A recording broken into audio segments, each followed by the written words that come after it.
Owlboy is a 2D adventure game developed by D-Pad Studio. The game focuses on Otis, a seemingly incompetent owl through his journey to save the world.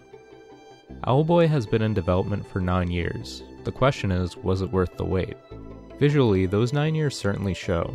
If there's one thing that D-Pad Studio got right, it's the game's beautiful pixelated graphics.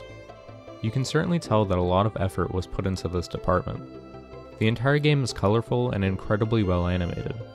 As far as the actual game goes, however, well, that's debatable. As Otis, you are incapable of fighting. He can fly around, spin to stun enemies, and most importantly, carry objects. To deal with enemies, Otis relies on a number of allies to fight for him. The first comrade to join is Getty, who takes care of enemies by dispatching them with his pistol. Your allies are also used to solve various puzzles along the way. The grand majority of these are especially simple. Things like weighing down a button with an ally to open a door, or using another ally's fiery shotgun to light torches. On occasion there are boss fights, which usually feature some sort of puzzle element when you don't need to shoot at the obvious weak point. The bosses had some nice variation, but overall, like the puzzles, were very easy.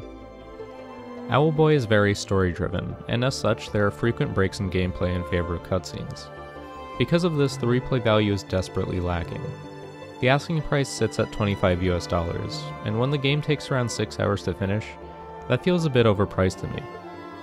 There are coins spread around nearly every area of the game, which are used to upgrade your maximum health pool, follower weapons, as well as cosmetic hats. Outside of these coins, the game is incredibly linear.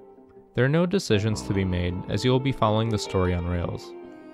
As far as level design goes, it isn't terrible, but it also isn't something to write home about. Akin to the story, the levels are incredibly linear, rarely containing any branching paths. When the rare branching path does come up, one typically just leads to a locked door, with the other path leading to an unlocking mechanism of some sort. Owlboy is enjoyable enough for a single playthrough, but certainly not for its asking price. If you're someone who plays games more for story and visuals rather than a challenge or replayability, then Owlboy may be worth a shot, but even still, I would suggest waiting for a sale.